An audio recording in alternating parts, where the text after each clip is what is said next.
ये नाउ अब हम उसका फिजिकल प्रॉपर्टीज़ कर लिए हैं. Now will go to chemical reactions.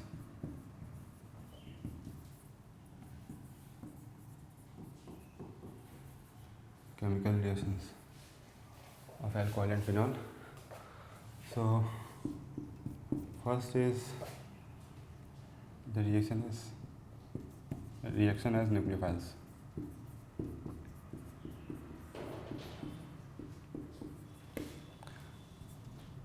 ये हाइड्रोक्सिल ग्रुप है. ऑक्सीजन के पास 2 लोन पेयर ऑफ इलेक्ट्रॉन है. So oxygen can act as it has partial negative charge.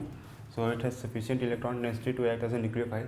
ये न्यूक्लियोफाइल की तरह किसी मॉलिक्यूल पे अटैक कर सकता है. सो it can act as nucleophile by using act as nucleophile through oxygen atom.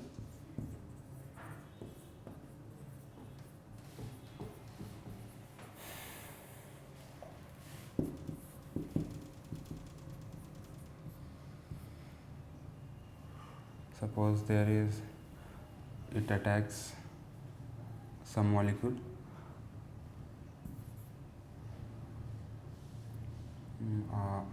X plus. Suppose we take some molecule as R plus. So it can act as nucleophile by attacking here.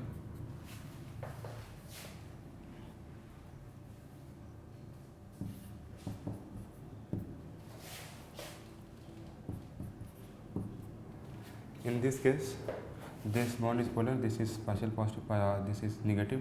Now ये अपने lone pair के electron से इससे attack किया है. So after this bond breaks to give. और यहाँ पे ध्यान दीजिएगा, ये एल्किल ग्रुप नहीं है. मैंने बस इसी तरह सिंबल यूज़ किया है किसी भी एटम के लिए जिसको इलेक्ट्रॉन चाहिए हो. इलेक्ट्रोफाइल के लिए कोई एक इलेक्ट्रोफाइल है. Better replace it by E plus.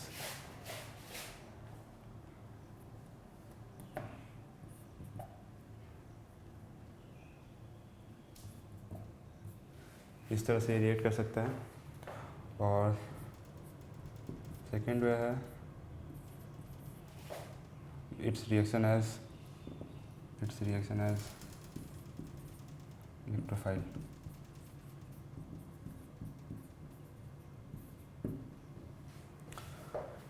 ये हमारा अल्कोहल मॉलिक्यूल है.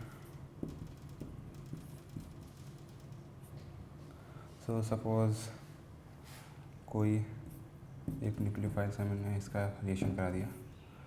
यहाँ पे पार्शियल पॉजिटिव चार्ज है हाइड्रोजन के पास. ऑक्सीजन काफ़ी इलेक्ट्रोनेगेटिव है तो चार्ज सेपरेशन सफिशिएंट है. और ये इस पे ऐसे अटैक किया. So what we get is this.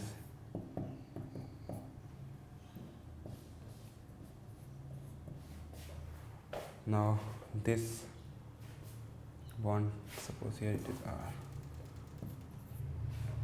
Now this bond cleaves the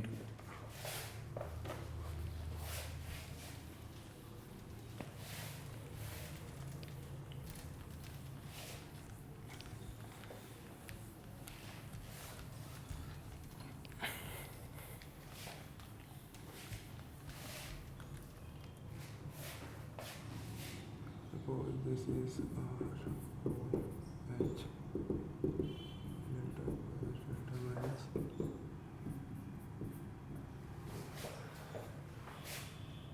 this nucleophile.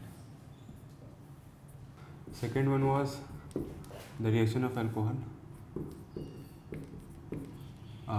as acting as a electrophile. So suppose it reacts with some atom like this. It will give, now this, in this case there is cleavage of RO bond and it gives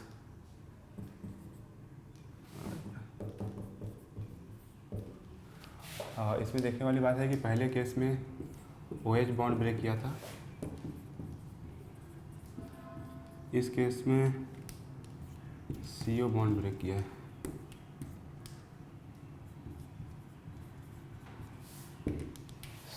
ये दो तरीके हैं जिससे ये react कर सकता है as an electrophile और as an nucleophile. Now we will study acidity acidity of alcohol and phenol.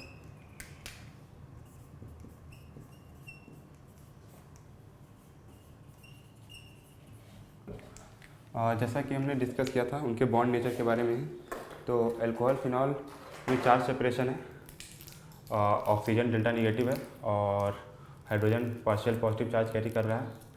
सो उससे उनको उसमें चार्ज सेपरेशन की वजह से उनमें एसिडिटी आती है।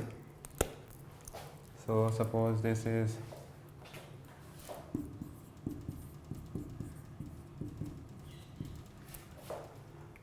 इसका प्रूफ क्या है। सपोज हमने कोई एक अल्कोहल लिया और उसको अल्कोहल नहीं किसी अल्कोक्साइड आयन ने हमने ले लिया,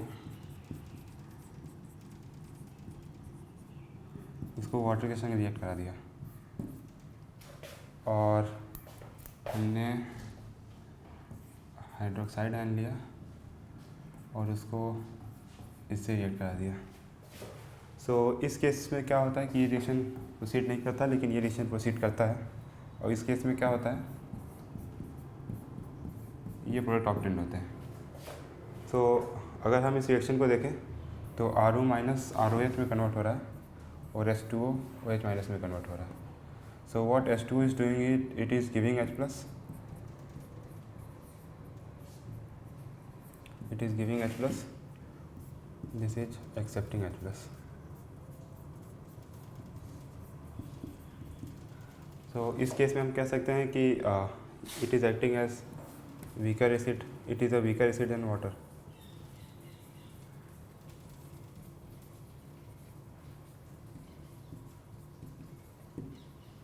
अल्कोहल की एसिडिटी वाटर से कम होती है। हम इनके अल्कोहल और फिनॉल, जैसे फिनॉल है,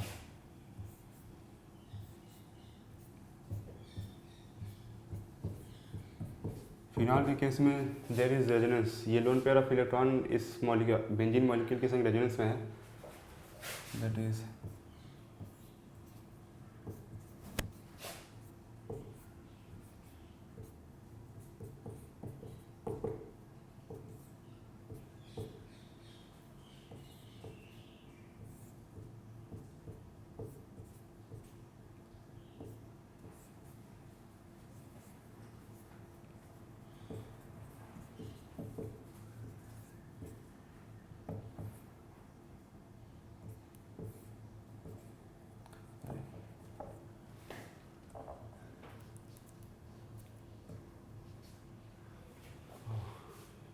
this attacked here, now it will attack, ये ऐसा बनेगा।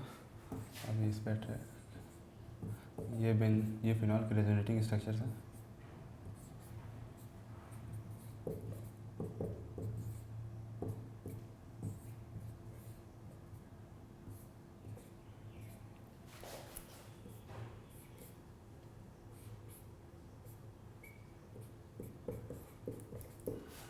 सो इसमें देख रहे हैं हम लोग कि there is charge separation.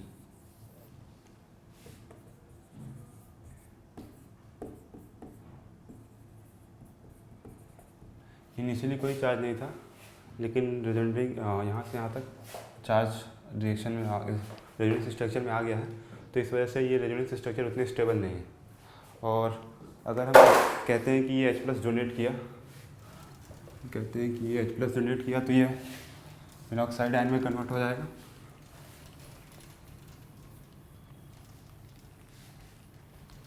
Suppose you write it as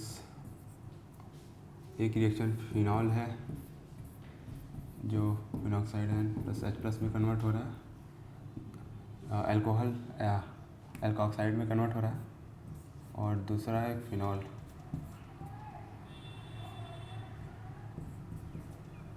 जो कि फिनॉक्साइड आयन में कन्वर्ट हो रहा है।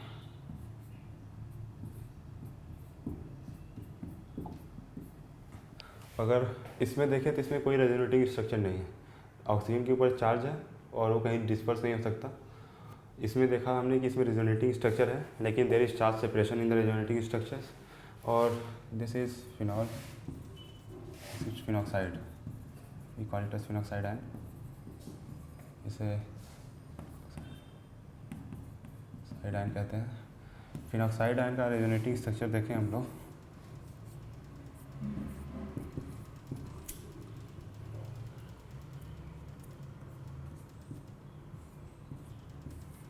तो उसमें हम लोग पाते हैं कि unlike phenol there is charge distribution not separation. इसमें पहले से चार्ज है जो कि रेजोनेटिंग स्ट्रक्चर में डिस्ट्रीब्यूट हो जा रहा है।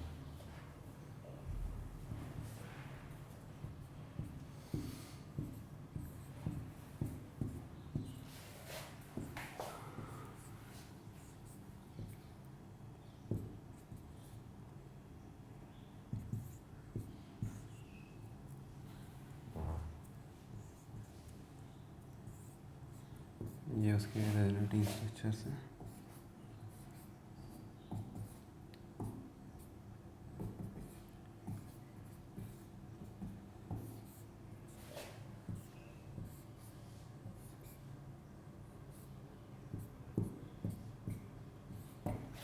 तो फिनॉल में क्या है कि फिनॉल में चार्ज सेपरेशन है, इसमें चार्ज डिस्ट्रीब्यूशन है। और अल्कोक्साइड आयन में चार्ज एक जगह है लेकिन इससे चार्ज डिस्ट्रीब्यूट हो रहा है। सो इसकी वजह से ये आयन जो है काफ़ी स्टेबल है इस केस में। सो क्या होता है कि ये रिएक्शन प्रोडक्ट काफ़ी स्टेबल है रिएक्टेंट से। सो ये रिएक्शन ज़्यादा आगे बढ़ता है in compare to this reaction. So there is more production of H+ in case of phenol, that is why the acidity of phenol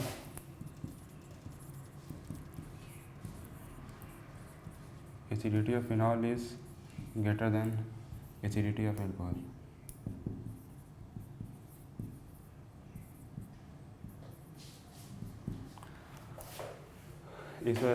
इसीलिए ये समझाता है कि किसका क्यों फिनॉल की एसिडिटी अल्कोहल से कंपेरेबल अल्कोहल से ज़्यादा होती है।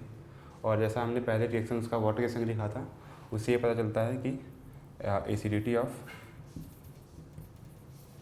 alcohol is less than acidity of water.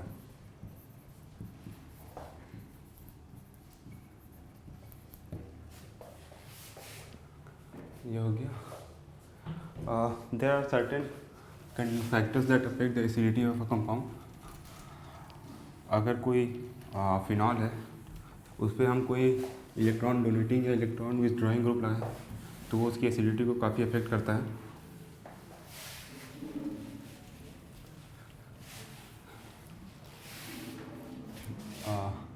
Presence of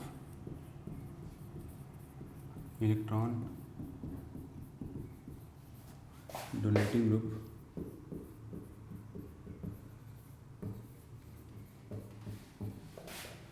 decreases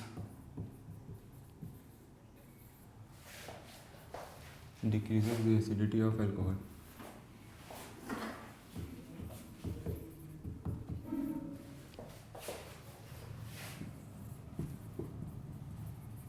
While presence of electron withdrawing group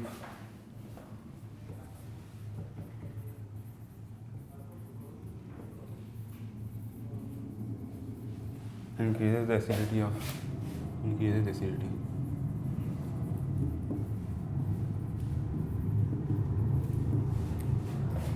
अगर कोई जैसे हमारा OH ग्रुप है, पॉजिटिव डेल्टा निगेटिव, अगर कोई ग्रुप है R जो इसको इलेक्ट्रॉन देगा तो चार्ज सेपरेशन कम हो जाएगा। ऑक्सीजन पे जो पार्शियल पॉजिटिव चार्ज है, पॉजिटिव चार्ज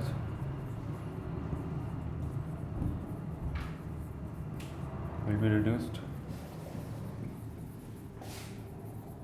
पॉजिटिव चार्ज कम हो जाएगा। सो इस वजह से इनका रिलेटिव चार्ज सेपरेशन कम हो गया। इसकी वजह से charge separation decreases, so acidity increases, acidity decreases. While if there is some group that is withdrawing electron,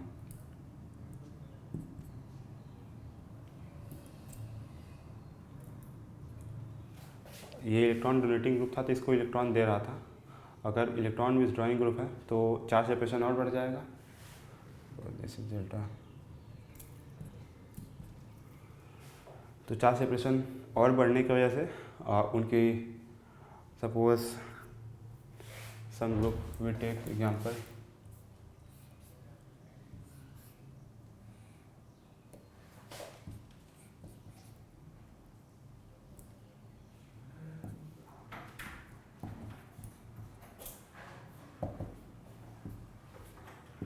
NO2 is electron withdrawing group.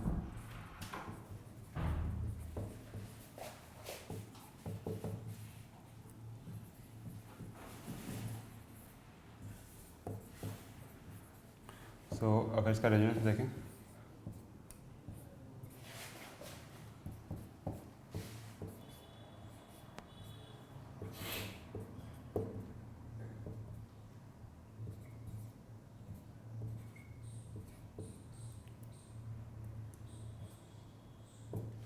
ये रेजोनेटिंग स्ट्रक्चर काफ़ी स्टेबल है क्योंकि NO2 इलेक्ट्रॉन विथड्रॉइंग ग्रुप है, उसके पास इलेक्ट्रॉन है इस समय। So this resonating structure is stable. So इसका टोटल कंट्रीब्यूशन भी रेजोनेंस में ज़्यादा होता है। तो इस केस में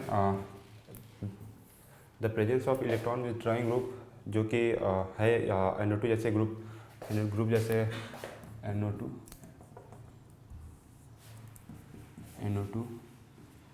और SO3 Cl chlorine, these groups, presence of these groups increases acidity, while group like R minus I effect, plus I effect decreases acidity.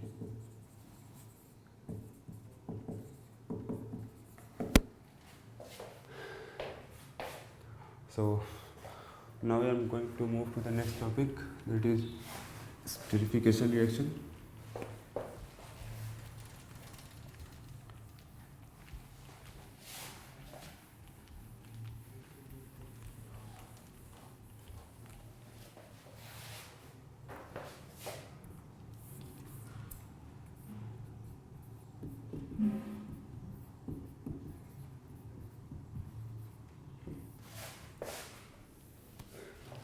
Acidification reaction क्या है कि हम एसिड को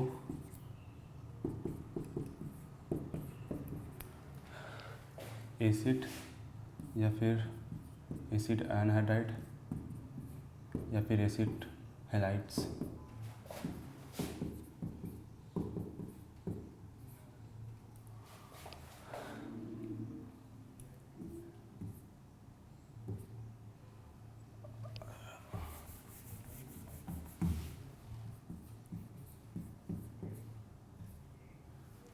एसिड एनहाइड्राइड ये तीनों को हम अल्कोहल से रिएक्ट कराते हैं टू गिव एस्टर। इस रिएक्शन को एस्टरिफिकेशन रिएक्शन हम कहते हैं।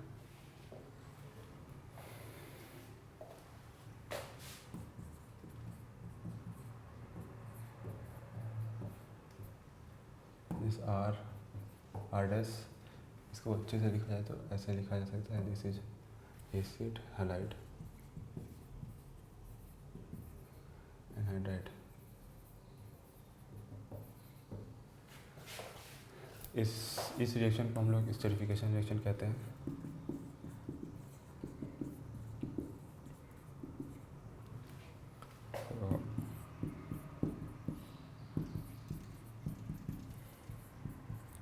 इसको हम हल्का सा एसिडिक मीडियम में कैरी आउट करते हैं तो हमें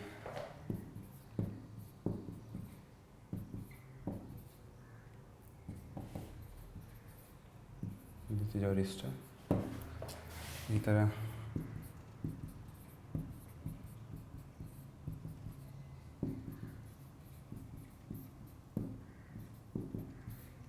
उससे भी हम यही प्रोडक्ट ऑब्टेन कर सकते हैं। ये दोनों रिएक्शन को हम लोग एसिडिक मीडियम में करते हैं माइल्ड H2SO4 के प्रेजेंस में। लेकिन इस रिएक्शन को ROH को एसिड हैलाइड के साथ बेसिक मीडियम में किया जाता है। The base that we use is pyridine to obtain RH। Pyridine का यूज़ हम लोग इस वजह से करते हैं कि इसमें HX जो एसिड बनता है वो प्यूरीडीन बेस है, एसिड बेस रिएक्शन है, तो प्यूरीडीन इसको कंज्यूम करता है, तो इस वजह से ये रिएक्शन तेज़ी से आगे बढ़ता है। तो इन दोनों के रिएक्शन में स्लाइटली एसिडिक कंडीशन रखा जाता है, इसमें बेसिक कंडीशन रखा जाता है और प्यूरीडीन एज अ बेस यूज़ किया जाता है। इसी का एक स्पेशल केस है इसी रिएक्शन का। अगर हम लोग ये जो ग्रुप लगा रहे हैं, अगर एसिटिल ग्रुप लगे तो हम लोग उसे एसिटाइलेशन रिएक्शन कहते हैं।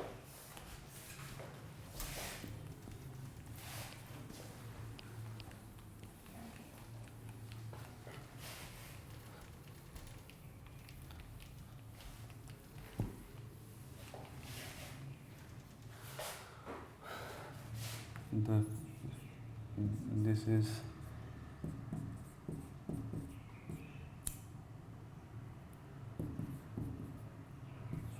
salicylic acid.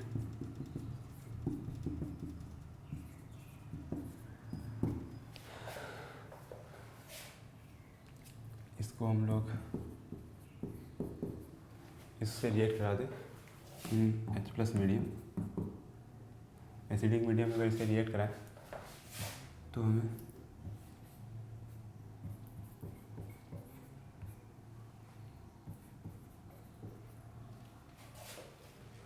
This is CH3COOH, तो हमें ये मिलता है, this is acetyl salicylic acid, that is this is a compound that is used for making of aspirin. This is the compound that is used in making the aspirin that we use as painkiller. ये एक example है acetylation reaction का।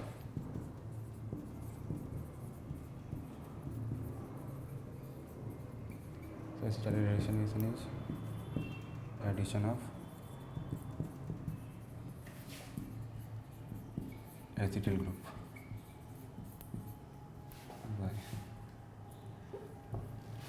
तो acetylation reaction अगर हमें देख लें, ये इस केस में हुआ अराइली ग्रुप के प्रेजेंस में।